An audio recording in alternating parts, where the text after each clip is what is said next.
Hello and welcome. This is Patrick Kroll going over the EP1 Experimental Project 1. You've probably seen some of my past videos of the jet engine itself, either on the kart when it wasn't on the on the go-kart, or the whole unit together. Back then that was a propane power unit with manual control. We have now been since developing this ECU driven unit, replacing all electronics and everything, so you can see it's quite a mess as of right now. Everything's connected up, and we're going to try and do our first test, and in a minute here I'll go over what all the systems do before we run it. But of course we will make it look very pretty and get all the wires neat, but in this test configuration we need to make sure everything's working properly before we store all the wires away nicely. So we'll start up here at the front and then work our way back. We have our fuel tank, standard fuel tank now that we've moved over, just a little tiny guy for testing. We can always make it bigger in the future. This rod right here was for a propane tank. On the past systems you've probably seen that if you go check out the other videos. And then underneath our shielding right here, that's our shielding for the engine. I don't have it on today. We won't be running full throttle or anything, so I just want to take it off, and I'm actually using it to hold our display screen for the computer.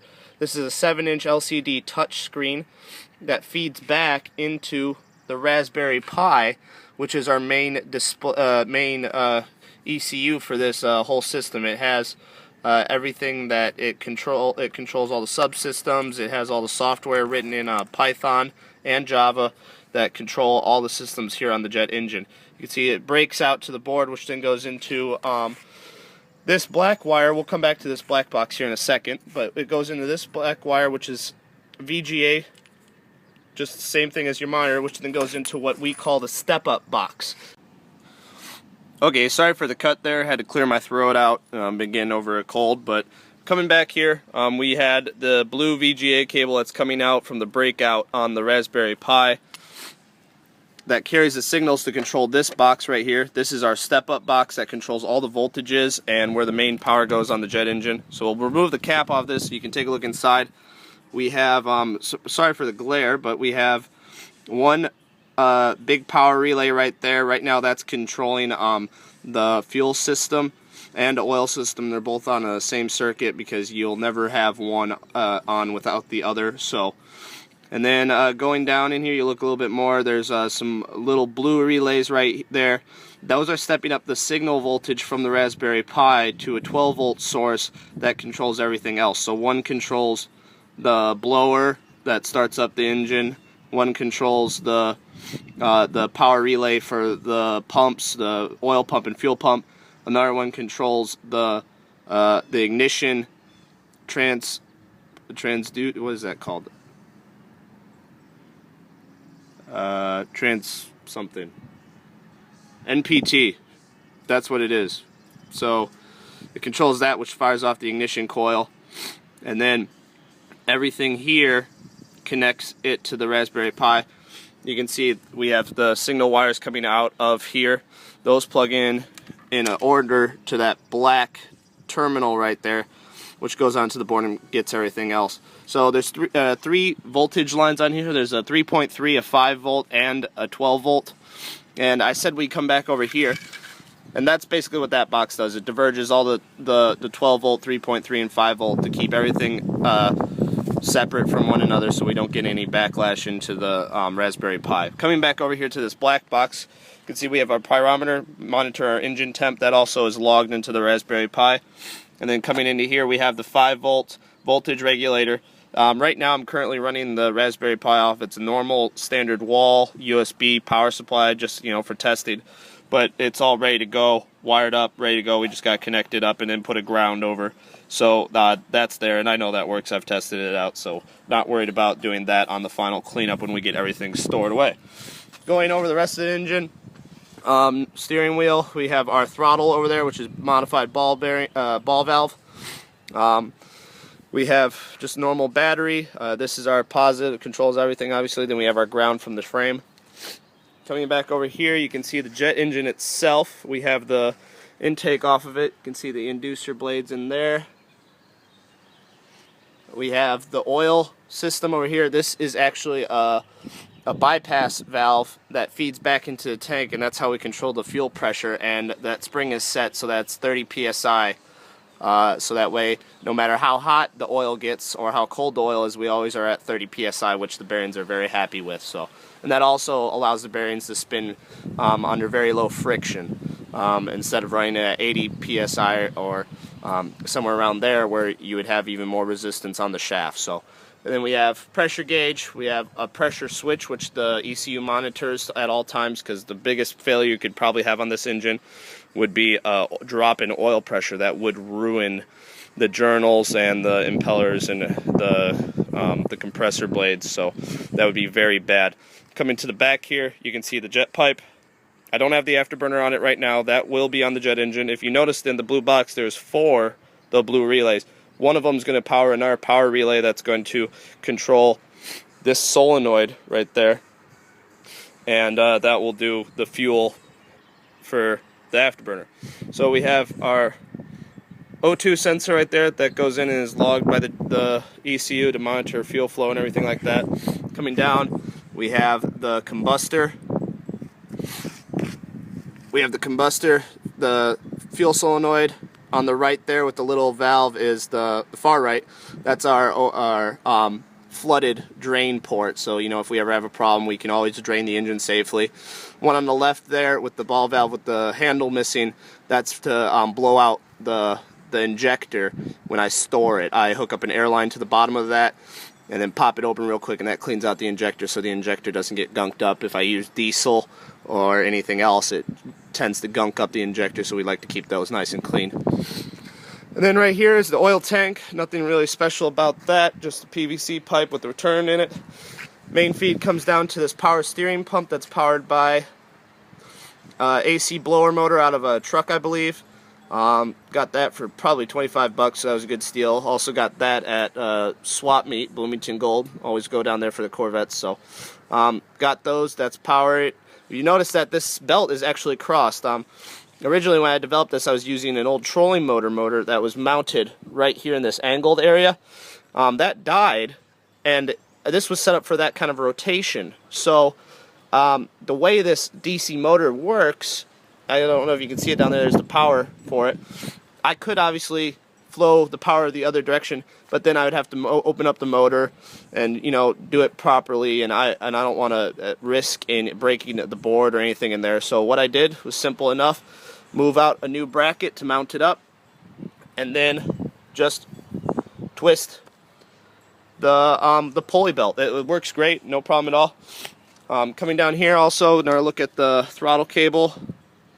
Throttle in general. This is the fuel line coming from the pump. And then right here is the ball valve.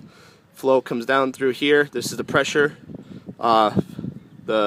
sensor, which goes to the engine. And then right here, this is a little tiny regulator. Now what that does, it stops the engine from overspinning. You might have seen some other videos online where the engine spins so fast that eventually the flame tube can no longer stop the inrushing air from the compressor, and it blows it out. So this is kind of like your engine limiter right here. That stops your maximum fuel flow so you don't hurt the engine and you keep everything nice and safe. So that's just an overview of everything. I'll go through some of the software here at the end of the video. I'll post the code and everything for the general test run in Python, and also the full system that I have here in Java.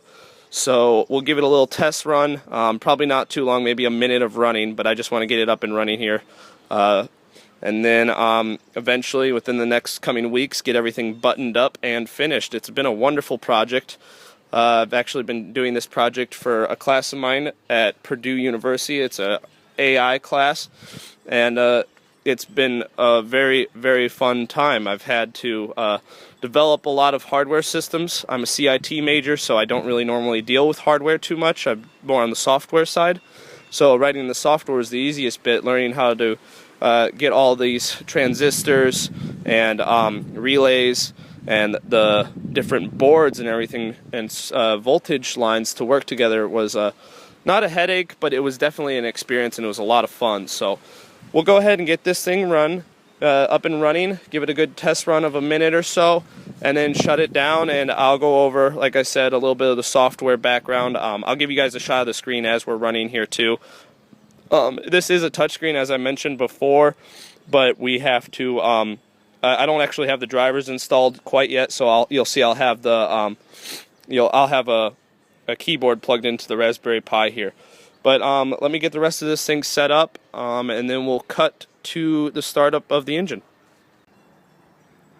There is one more thing I forgot to point out before we do a start here, is that I am planning to use an electric leaf blower and a setup on this where there will be a tube that will come out from here, and there will be a Y, one with an intake right here, and then the Y will come down to about here, where I'm going to be putting an electric 18-volt leaf blower. That will also be controlled by the ECU, but as of right now I don't have one, so I've been using this guy, 120-volt leaf blower that I've had, and it does the job, and obviously it's still electric, but it's not the one I will be using. In the Y there, once the ECU fires up the leaf blower, there'll be a little butterfly valve that will, normally you'll be running like this so that you'll be in the engine air intake. But when the ECU starts the engine, it will go like that and shut it off. So that way the blower will be able to blow up and go into the intake. So that will spool up the engine. That will also help whenever there's an emergency shutdown, or you just shut down the engine in general. The blower will kick on, so it'll go from this, it'll shut, the blower will kick on and run cool air through that aft turbine out the back, so that way it cools off everything and you don't get any buildup on the journals with the oil burning on it. So again, like I said, just wanted to cover that, and we'll get everything started up here. Okay guys, just wanted to give you a little bit of an overview on this. It gets kind of noisy, so I figured I would just do a little voiceover on this and give you a step-by-step of what's going on. Right now I'm just checking everything, getting the ECU started and ready, checking all the designs. Right now I'm typing in the command line to start the test software, making sure everything is good to go there. The software program started, and in a second here I'll throw on the blower, making sure all the pressures and everything are reading correctly. And that there aren't any errors really displaying. With this test software I don't get active pressure, I just get error messages, so there's no error messages. So we'll go ahead and it says it's going to tell me here to put the blower on it. So I'll put the blower on it, the blower's on it, the ignition's going to start and the fuel's going to start flowing, and we're going to start the engine. It's starting to ramp up. I'll cut here for a little bit of the startup noise.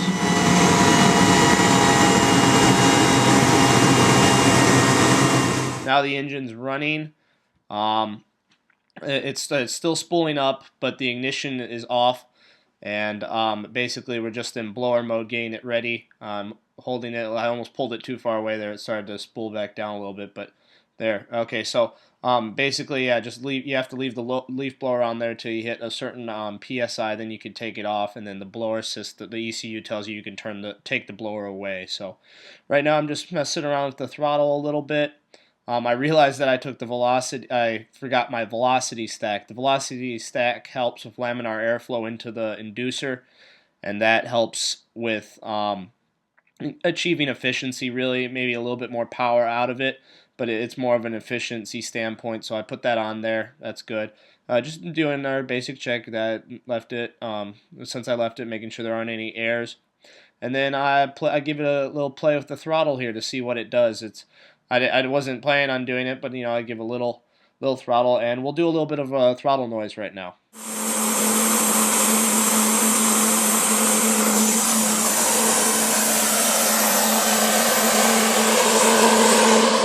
So there you go. That's a good idea of how loud it gets.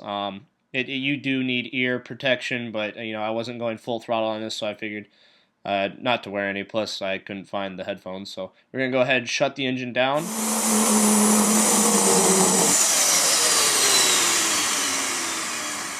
The engine spools down, then I'm gonna put the leaf blower back on it and just cool off the engines. I should say, the turbines. So right here, this goes on for about another minute, not a minute, about another minute or so, 2 minutes, 3.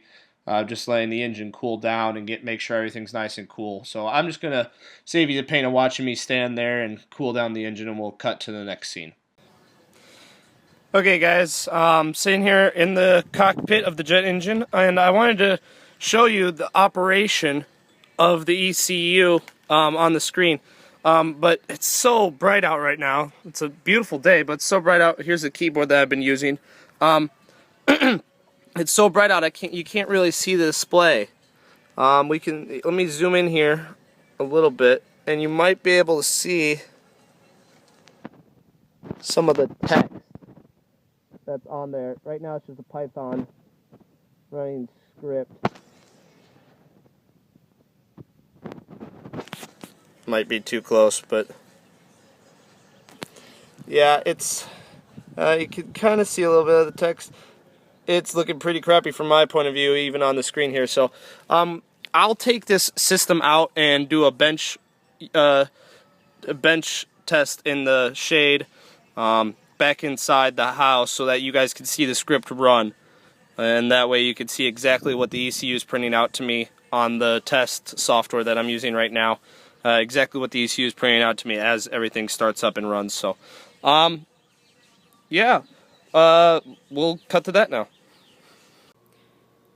Okay guys, hello again and welcome to my wonderful desktop breakout setup for the jet engine. It's the same Raspberry Pi and the screen that you can now actually see. So first, it's simple setup. Keyboard I was using plugged into the Pi because I don't have the driver set up for the touch screen yet, but I will when everything gets all finished up here. Just power strip right there, powering the Pi on the right, and on the left of the screen. Screen's 12 volt, and the Pi obviously is a 5 volt from the USB. But anyway, because I don't have the breakout plugged in to all the sensors and everything, running the software standard, it doesn't like it. Obviously it explodes, and you don't get anything out of it, it just shuts down. So right here I have the Pi in the test configuration. First off here, let me get this out of the way. You do see I am in the GUI. Excuse me.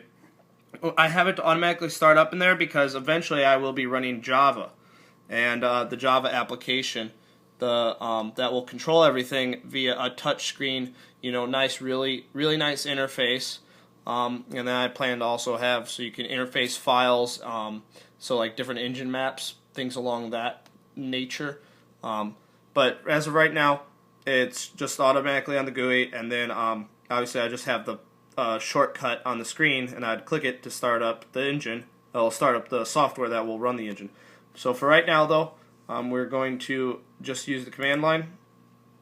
So here's the command, and we're just going to go here because it was the last one I run. I want to make sure everything was good for the test data that we're using right now. So sudo python jet version 01.py. And right now we have it set to run on the test software, so we're going to go ahead, hit enter, run it, and then you guys can see effectively everything that I was watching out there. And I'll give a little bit of commentary as it goes through here. So we started up, so it has checked the oil pressure check is started, that checks the oil, and that's the same thing for the fuel and boost, that checks the active pressures of them. Engine starting, blower, and then the ignition and fuel started. I don't know if you saw that. It goes pretty quick. But right now, all it's saying is charge fire, charge fire. That's the ignition coil going off. So the blower's running, the fuel started, oil started, and the ignition's going on. And right there, the ignition's off, the engine's fired. So it's spooling up. The blower is still running right now. And then we go to blower off, and then the engine is running, and then it waits for a command. So basically, now that's the whole entire startup process. Then that was everything that you guys saw, and it's running. So everything from then on is controlled by the ball valve that is controlling your fuel flow and everything. So engine's running, and in the real version it will have active display of live time data. This is just the test software. So we'll go here, and you can see that it is prompted for a command. So we'll type in stop, hit enter, and then it says everything's stopped. The program itself doesn't actually shut down. I have other reasons for that, but that shuts down everything in the correct order, and then it would start the blower up again. But yeah, so that's the software. Again, that's a 7-inch LCD touchscreen that will eventually be mounted up nicely on the side by the off to the left of the driver where he's sitting. The Raspberry Pi and everything will go in and be nicely buttoned away. But also, I'd like to show you the Java version of the software that will be running with the nice GUI and everything. This is still in development, so we're going to go ahead and run it, running NetBeans right here. So here we go. This is the GUI that we'll be running. So it's real nice. We'll fill up the screen entirely on the 7-inch LCD, and you can see all the buttons there. You have the run engine, the test ignition, test fuel, test oil, test blower, run the diagnostic, stop all, and shut down of the engine. So we can let's see here. We can test the fuel. So fuel test started. So that means it would run up the fuel. The fuel motor would start, run up the fuel pressure, and then you could check to make sure, oh, I'm getting the right pressures.